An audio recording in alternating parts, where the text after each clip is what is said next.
Alléluia.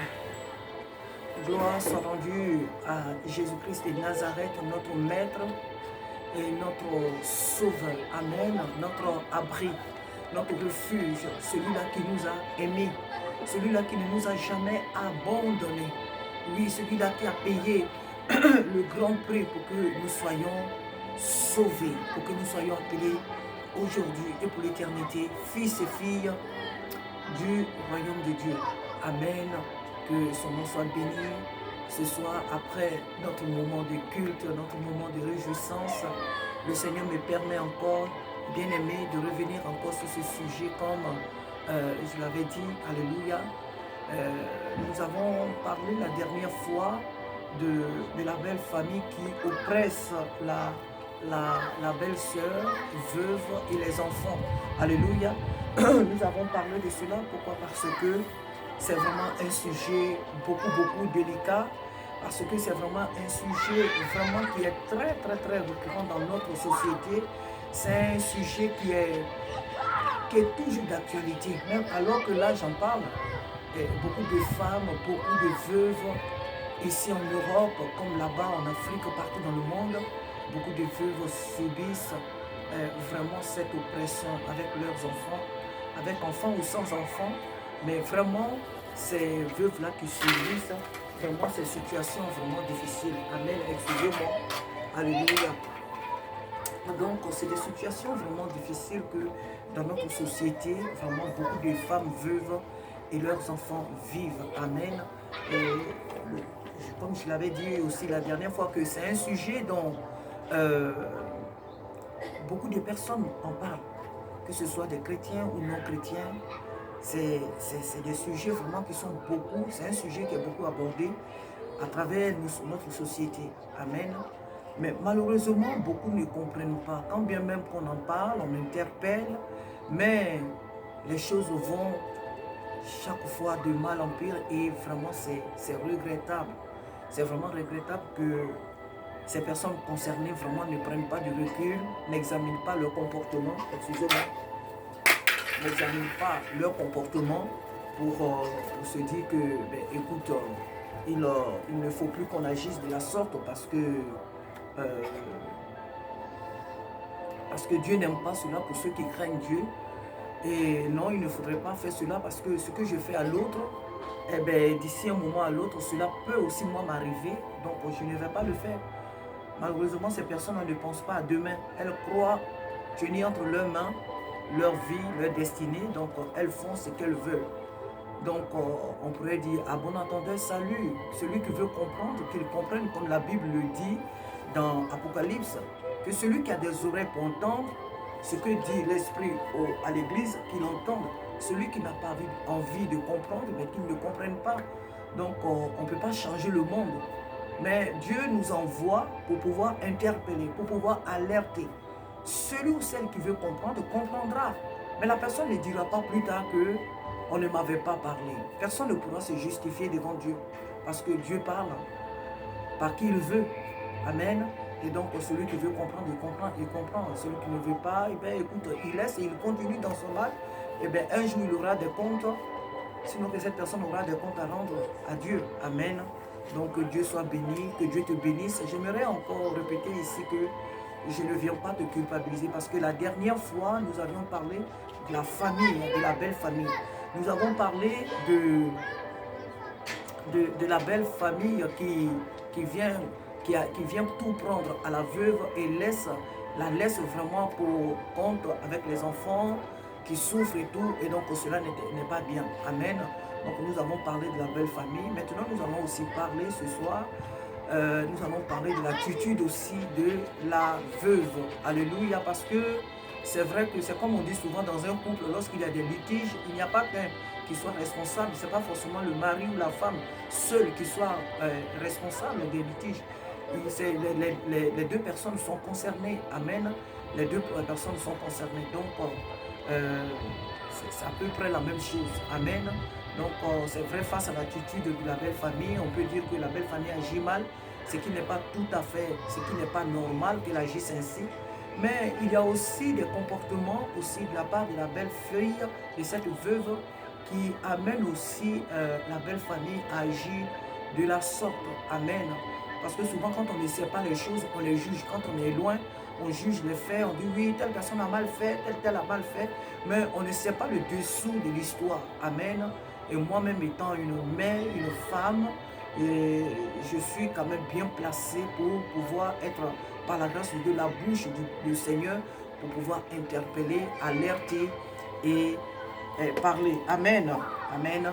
Que le nom du Seigneur soit béni. Alors, nous allons aborder vraiment le sujet concernant vraiment cette histoire. Je vais la relire ensemble dans le livre de Luc. Luc chapitre 18 à partir du verset 1. Je crois jusqu'au verset 8. Amen. Donc je relis. La Bible dit, c'est le Seigneur Jésus qui parle. Hein? Amen. Jésus leur adressa une parabole pour montrer qu'il faut toujours prier et ne point se relâcher. Il dit, il y avait dans une ville un juge qui ne craignait point Dieu et qui n'avait d'égard pour personne.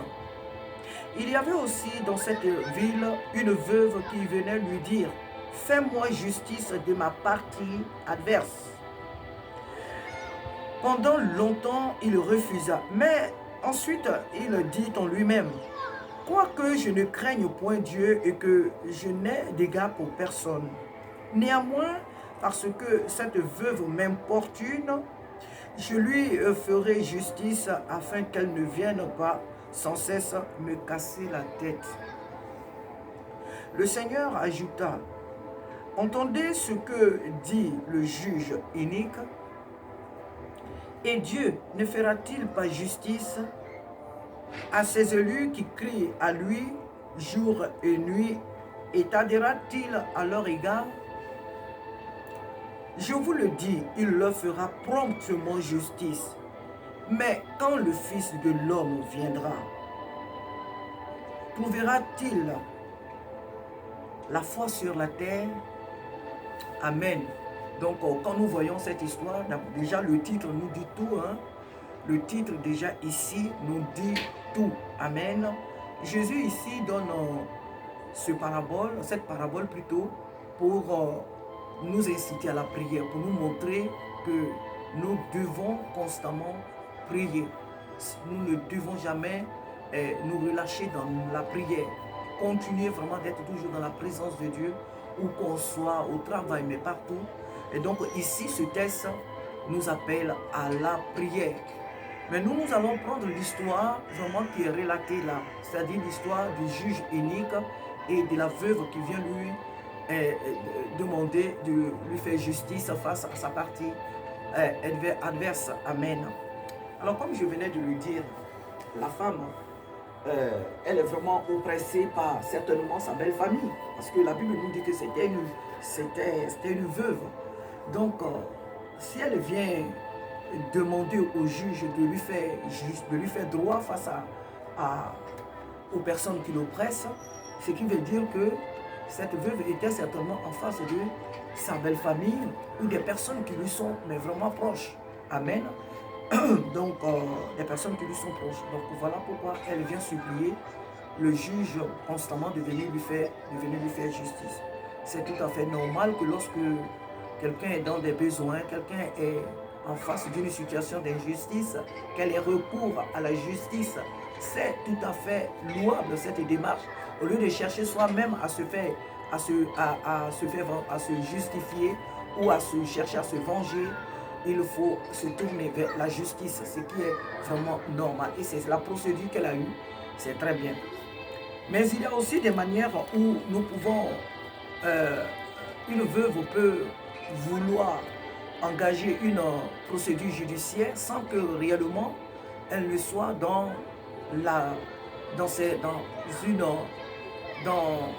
ses raisons. Amen. Pourquoi? Parce que du vivant de l'homme, elle n'a pas pu prendre des précautions. Elle n'a pas su faire ce qu'il fallait.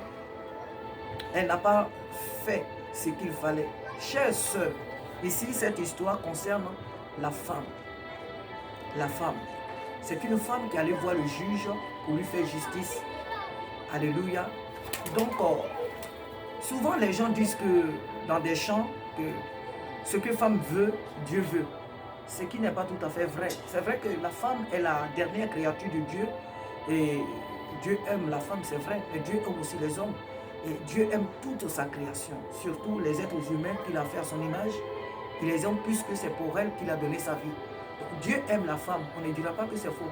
Mais ce n'est pas ce que femme veut que Dieu veut. Ce n'est pas la femme qui ordonne à Dieu, amen, d'agir, de faire.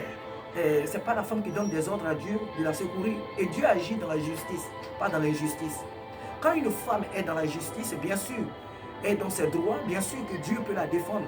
Mais quand elle fait des choses qui ne sont pas bien, Dieu ne peut pas venir la défendre parce que Dieu n'aime pas l'injustice.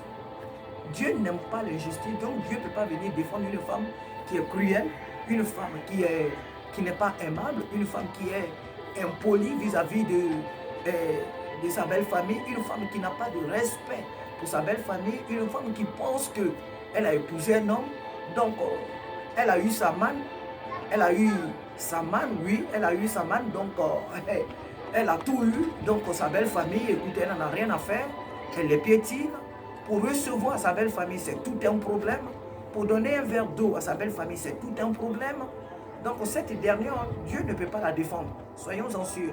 Dieu ne peut pas défendre une femme qui a de tels comportements, qui a de tels caractères. Dieu ne peut pas la défendre lorsqu'elle est dans les problèmes. Elle peut toujours avoir recours à Dieu. Dieu est un Dieu de justice. Dieu est un Dieu de bonté, c'est vrai. Mais le Seigneur ne viendra pas la défendre parce qu'elle a raison. Non. Je crois que dans le livre d'Ésaïe, Dieu dit quelque part que je défendrai ta cause.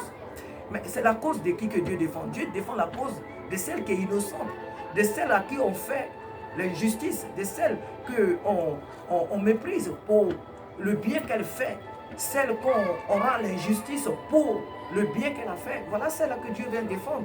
Dieu ne défend pas une femme qui a tout le temps fermé sa porte à sa belle famille, une femme qui n'a jamais eu de considération même pour les parents de l'homme qu'elle a épousé.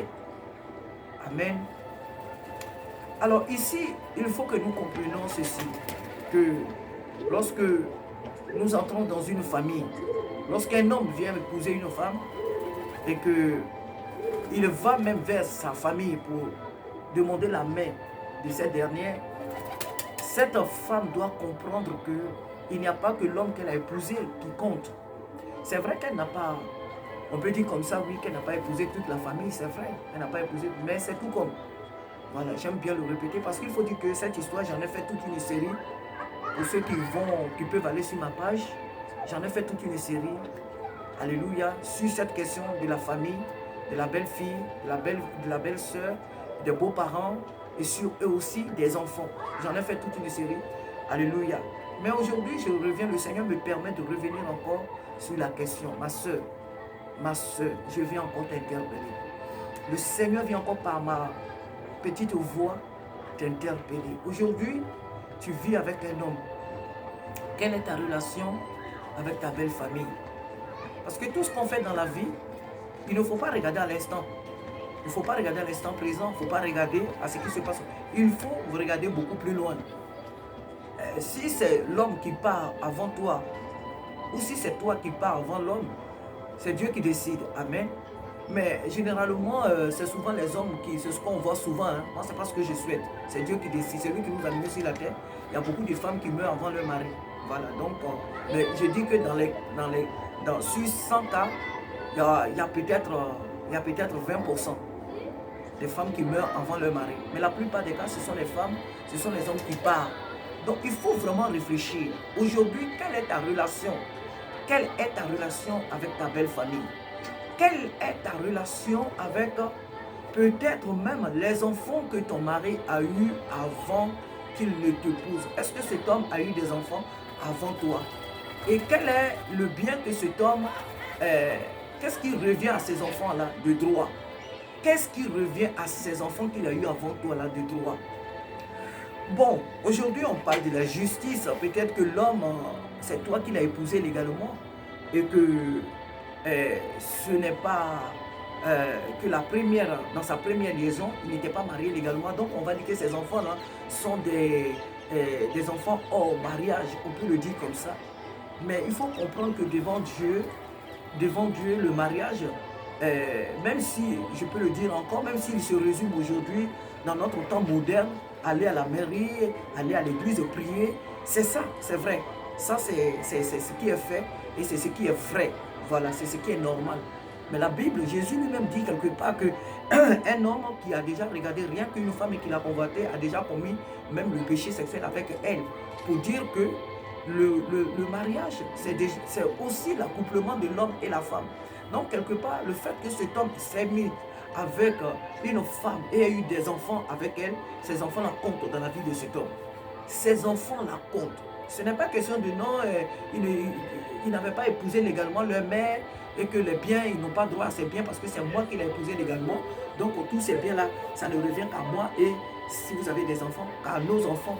Et que les enfants qu'il a eus hors mariage, ils n'ont pas droit à ces biens. C'est pas ce que Dieu dit. Ce n'est pas vrai et ce n'est pas juste. Voilà pourquoi aujourd'hui, il faut que tu comprennes que le mariage dans lequel tu te trouves, non seulement l'homme, sa famille, tu dois compter pour toi. Tu dois aimer sa famille.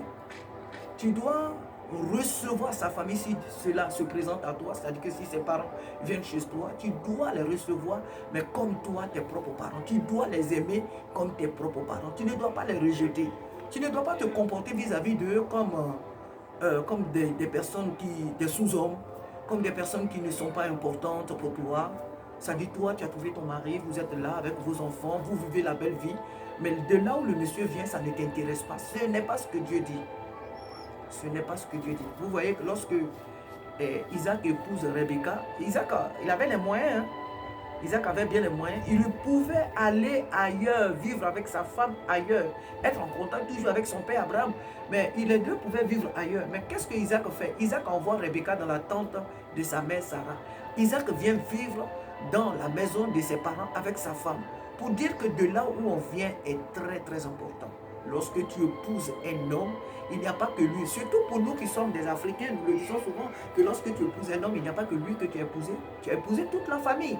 Tu as épousé toute la famille. Ça veut dire quoi? Tu dois avoir de bonnes relations avec sa famille. Alors, quand tu as de bonnes relations avec cette famille, le jour que ce dernier, c'est-à-dire ton mari, le jour qu'il n'est pas là, c'est même pas, peut-être qu'il y aura quelques-uns dans ta belle famille qui vont te combattre, mais il y aura toujours des personnes qui vont défendre ta cause. Il y aura des personnes qui vont dire non, non, non, ce que vous faites, c'est-à-dire à ceux qui agissent mal, ce que vous faites, ce n'est pas bien. Donc, pour dire qu'il y aura toujours des personnes par lesquelles Dieu va passer pour défendre ta cause. Tu n'auras pas à aller courir par-ci, par-là pour qu'on te fasse justice, non. Non, il y aura des personnes qui vont, et la voix même de ceux qui vont te défendre va plus porter que ceux qui te feront la guerre. Alléluia. Que ceux qui te feront la guerre. Donc, du vivant de ton mari, là, il faut que tu penses à demain. Parce qu'une femme qui agit mal dans une famille, il faut comprendre que elle ne fait pas le mal seulement qu'à sa belle famille, elle se fait même du mal. Et elle fait du mal à ses propres enfants. Quand tu es méchante, quand tu fais des choses qui ne sont pas bien, sous prétexte que tu es marié légalement à un homme, vous avez les moyens, vous vivez dans une belle maison, vous avez votre vie, vous faites votre vie, puis tu piétines la belle famille, mais tôt ou tard, ça va retourner contre toi. Ce que tu sèmes là, ça va retourner contre toi tôt ou tard. Et ça, c'est pas... non, les chrétiens ont pris, mais si réellement tu es chrétienne et que tu pries, tu dois savoir ce que c'est que la belle famille. Tu dois respecter ta belle famille. Tu dois aimer ta belle famille. Tu dois recevoir ta belle famille lorsqu'elle vient à toi. Ta belle-mère, ton beau-père, tes beaux-frères, tes belles-sœurs, tu dois les aimer. Tu dois les mettre à l'aise. Tu dois te comporter même à leur égard comme une mère. Tu dois te comporter à leur égard comme une sœur, comme une amie. Alléluia, c'est ce que tu dois faire. Mais quand tu ne le fais pas et que tu te recroquilles sur ton mari et tes enfants, le jour où ce dernier n'est pas là, ben écoute, ça va se passer mal pour toi. Alléluia. Et même si tu as comment on appelle, les moyens pour aller prendre un avocat pour faire telle ou telle chose, c'est pas ça qui est vraiment important. On peut légaliser ta situation, on peut chercher à te protéger juridiquement et tout, mais c'est pas ça qui est important. La Bible dit quoi? Lorsque Dieu approuve les voies d'un homme, il dispose même ses ennemis à son égard. Et puis quoi? C'est la bénédiction de l'Éternel qui enrichit et qui jamais ne se fait suivre d'aucun chagrin. Donc, quand Dieu te bénit, quand Dieu bénit tes actions, c'est ce qui est le plus important. Il faut que les actions de la femme soient bénies par Dieu, soient approuvées par Dieu. Alléluia. Tu peux aller prendre des juges, tu peux aller prendre des avocats pour défendre ta cause, pour sécuriser tes biens et tout ça, pour dire que moi, écoute, j'ai les moyens de payer des avocats et personne ne viendra ici m'embêter. C'est bien, tu peux le faire. Mais si Dieu n'est pas avec toi, tu es une femme maudite. Si Dieu n'approuve pas ton attitude, ton comportement, tu es une femme maudite. Tu n'es pas une femme normale. Tu n'es pas une femme bien. Alléluia. Donc, cette femme dont nous venons de lire l'histoire, elle court incessamment vers le juge pour lui faire droit. Alléluia. Mais certainement que cette femme était une bonne femme. Si on peut dire certainement qu'elle était une bonne femme.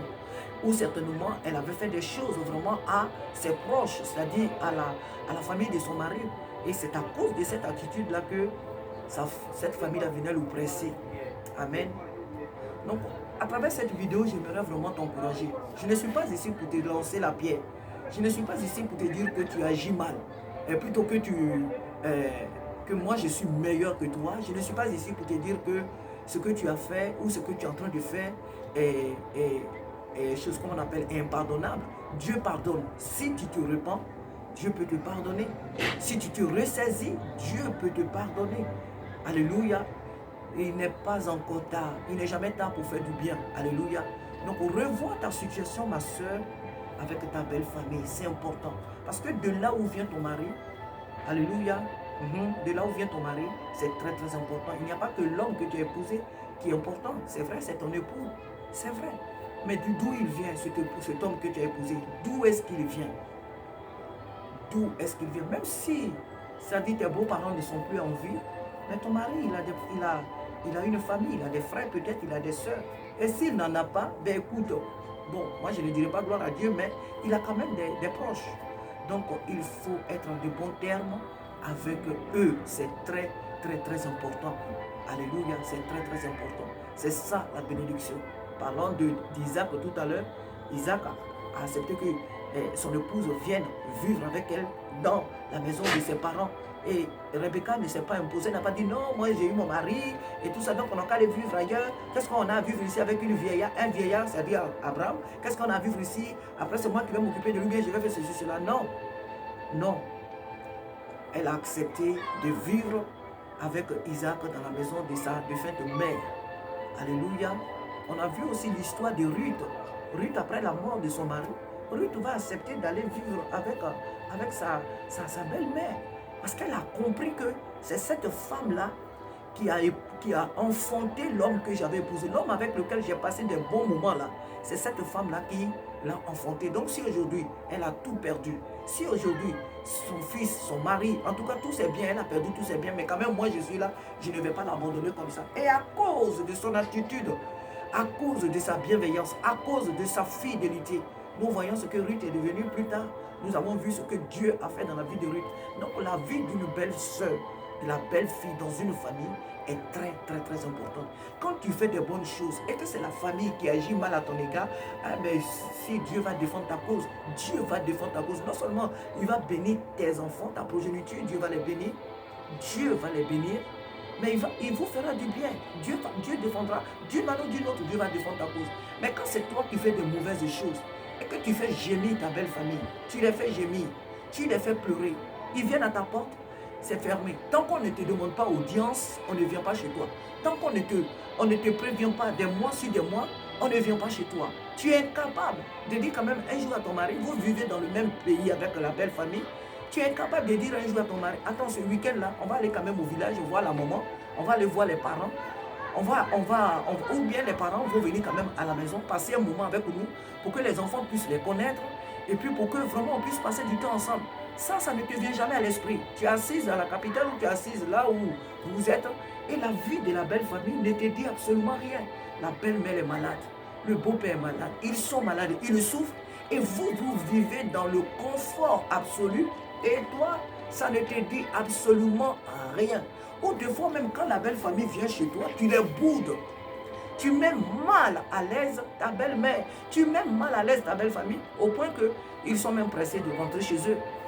Souvent, pour moi qui viens d'Afrique, souvent on dit les belles mamans, quand elles viennent chez leur fils, elles sont pressées de retourner. Pourquoi? Si jamais le fils il est en ville, il est dans la capitale, ils sont pressés de retourner. Pourquoi? Parce que avec tout ce qu'ils ont laissé après, eux, ils préfèrent être au village que d'être en ville et tout cela.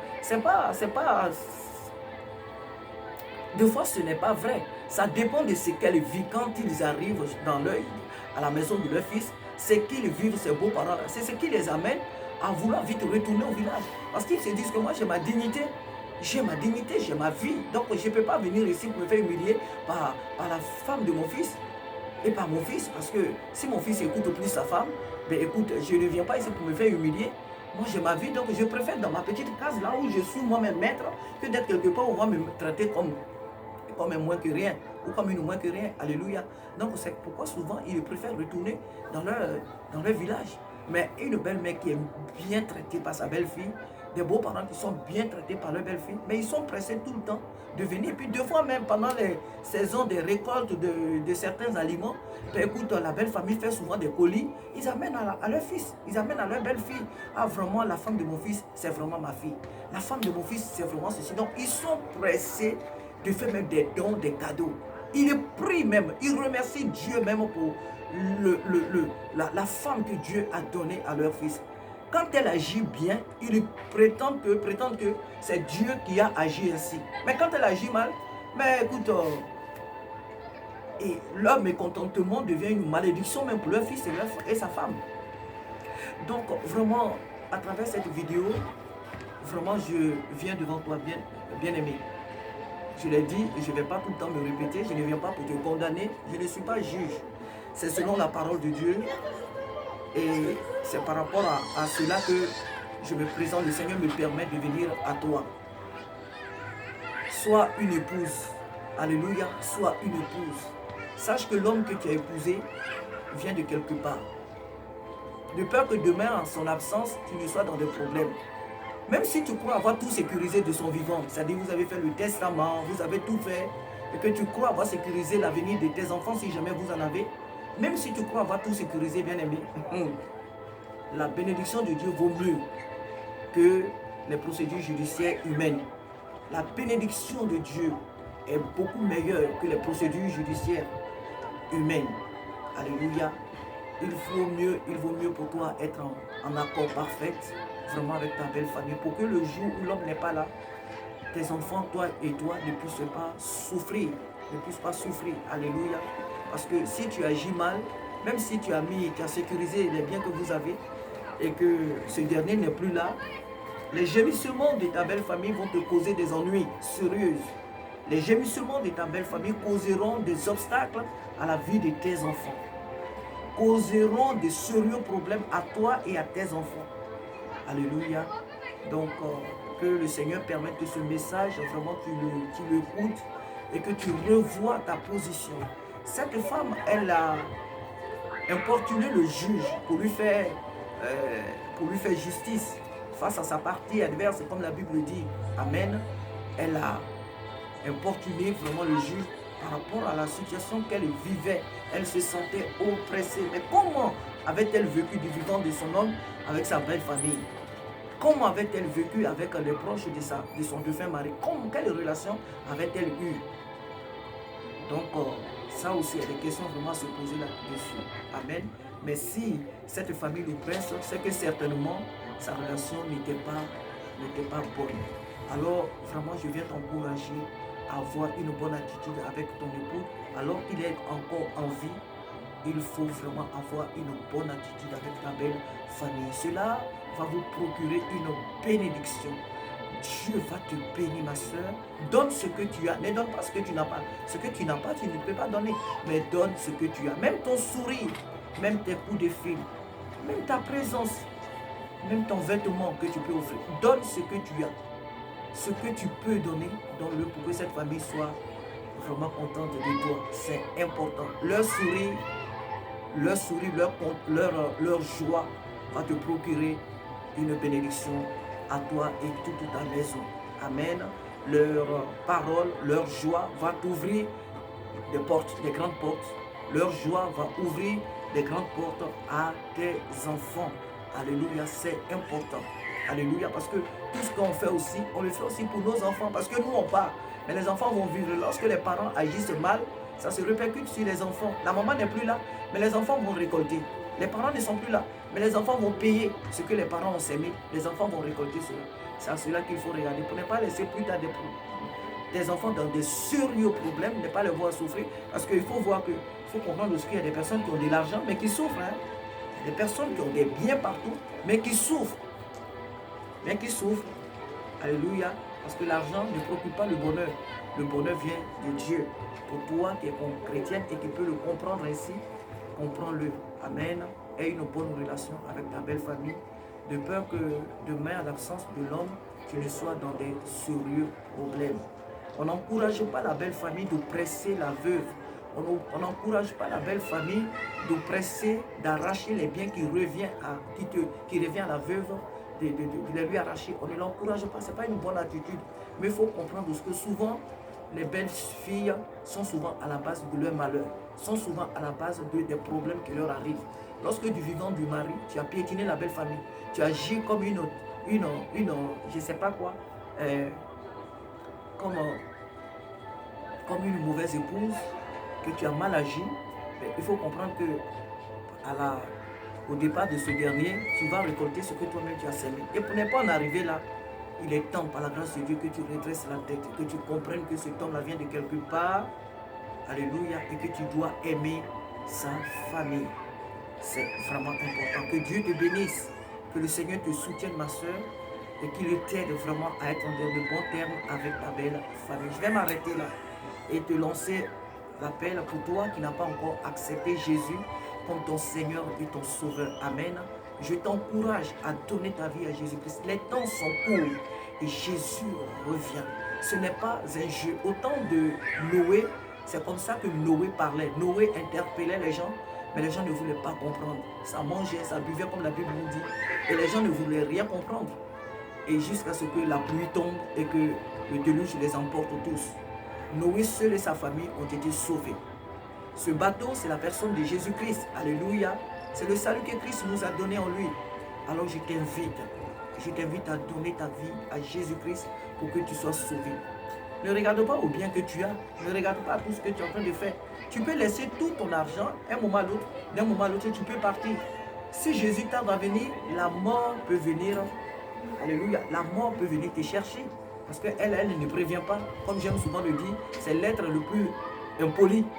Que tu sois roi, qui que tu sois, si elle tape à ta porte, si Dieu lui dit va taper à cette porte, elle vient et elle tape, elle tape. Et elle entre, alléluia, à savoir même si elle tape, elle entre. La mort ne frappe même pas la porte, que dis-je? Elle ne frappe pas la porte, elle vient. Elle entre quand elle doit rentrer, quand Dieu lui donne l'ordre d'entrer quelque part, elle vient rentrer. Qui que tu sois. Donc, si Jésus tarde encore à venir, eh bien, un jour peut-être la mort peut te prendre. Et voilà pourquoi il faut préparer ton âme à la rencontre de Dieu. Amen. C'est pourquoi il faut préparer ton âme à la rencontre de son Créateur. Donc donne ta vie. Que tu sois une jeune fille, un jeune homme, qui que tu sois, riche ou pauvre, africain, européen, américain, qui que tu sois, viens à Jésus, c'est gratuit. Sors de là où tu es, sors des choses dans les pratiques, sors de ces pratiques diaboliques dans lesquelles tu te trouves. Sors de là, sors de cette vie de débauche que tu mènes. Sors de là et viens à Jésus-Christ. Donne-lui ta vie et tu seras sauvé. Jean 3,16 dit, car Dieu a tellement aimé le monde. Dieu a tant aimé le monde qu'il a donné son Fils unique afin que quiconque croit en lui ne périsse point, mais qu'il ait la vie éternelle. Alors donne ta vie à Jésus. Ne tarde pas, ne dis pas, non, je le ferai après. Après ne t'appartient pas. Demain, tu ne sais même pas si la journée de demain, tu la verras. Même là où tu as les heures qui suivent, tu ne sais même pas ce qui va se passer dans ta vie. Alléluia. On voit tant d'accidents, tant de situations dramatiques à travers le monde. Les gens sortent de leur maison. Ils avaient prévu de retourner, mais malheureusement, des situations graves leur arrivent au dehors. Elles ne retournent plus jamais chez elles, parce qu'elles sont parties pour l'éternité. Voilà pourquoi le Seigneur t'invite, alors que tu entends ma voix à la fin de cette vidéo, je t'invite à donner ta vie à Jésus-Christ. Alléluia. Et pour toi qui crois l'avoir accepté, mais qui joue avec ta vie chrétienne, tu as un pied dans le monde, tu as un pied dans l'église, tu as un pied là, On ne sait exactement où te situer. Se mettre du sérieux dans ta marche avec le Seigneur. Ta vie, tu ne l'amènes pas pour ton pasteur. Tu ne l'amènes pas pour la servante de Dieu qui est là, qui est votre leader. Tu ne mènes pas ta vie chrétienne pour ton père, ta mère. Ta vie chrétienne, c'est entre toi et Dieu. Mets du sérieux dans ta marche avec le Seigneur. Ne joue pas avec ta vie chrétienne. Ne joue pas avec ta vie chrétienne. On a tous des faiblesses. On a tous des défauts. Mais on doit s'efforcer. On doit s'efforcer. On doit encourager le Saint-Esprit à nous aider à marcher de manière droite et juste. Alléluia. Alors, mets de l'ordre dans ta vie parce que le Seigneur Jésus revient. Alléluia. Que Dieu nous bénisse.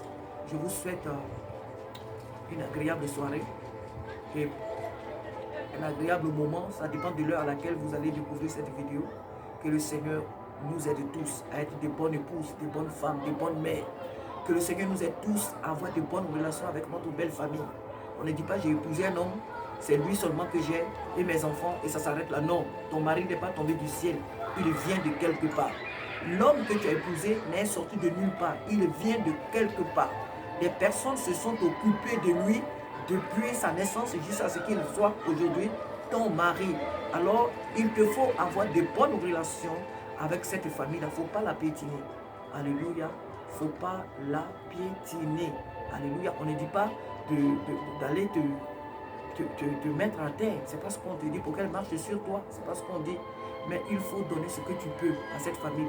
Garder déjà même les bonnes relations, c'est encore meilleur. Parce que quelqu'un peut te donner, tu peux donner des cadeaux à ta belle famille sans toutefois l'aimer. Tu peux donner des cadeaux à ta belle famille sans toutefois avoir de la considération pour elle. Ça peut être des cadeaux de pitié. Oui, tu as tellement pitié d'elle que tu leur donnes des choses. Ça peut être aussi comme ça. Et cette attitude-là, Dieu ne l'agrée pas. Dieu ne l'accepte pas. Dieu ne l'accepte pas. Donc le respect déjà, l'amour, les bonnes relations, déjà il faut garder cela, c'est très important. Alors la vidéo a été, je crois, longue. Je vais m'arrêter là. Je vais m'arrêter là, ma soeur. Et vraiment te prier à ce que te demander vraiment par la compassion du Christ, excusez-moi, à avoir adopté vraiment une bonne attitude vis-à-vis de ta belle famille. Pour que vraiment la bénédiction de Dieu soit dans ta maison, pour que tes enfants prospèrent, pour que toi-même tu prospères, pour ne pas que demain tu pleures des chaudes larmes. Alléluia. Pour ne pas que demain tu pleures des chaudes larmes. Amen. Pour ne pas que demain tout ce que tu as bâti avec cet homme-là te soit enlevé de manière funeste. Alléluia. Pour que Dieu puisse défendre ta cause. Pour que Dieu puisse défendre ta cause, il faut que tu sois dans la justice. Il faut que tu sois dans la droiture. Il faut que tu sois sur le droit chemin. Il faut que tu fasses ce qui est bien pour que le Seigneur puisse défendre ta cause. Amen. Mais si tu fais des choses qui ne sont pas bien, Dieu ne défendra pas ta cause. Même si tu vas voir le plus grand avocat du monde ou le plus grand juge du monde, Dieu ne sera pas avec ta démarche. Dieu ne sera pas avec toi. On peut sécuriser, comme je l'ai dit au départ, juridiquement tu es bien. On peut sécuriser tout ce que tu as, oui. Mais sache qu'à partir du moment où Dieu n'approuve pas ce que tu fais, tes biens sont des biens de malédiction. Ce que tu fais ne sera que des actes de malédiction. Et pour ne pas en arriver là, il faut avoir recours à la bonté. À la bonté vis-à-vis de ta belle famille. Sois béni et que le Seigneur te soutienne, qu'il te fortifie. Amen. Amen et amen. À très bientôt.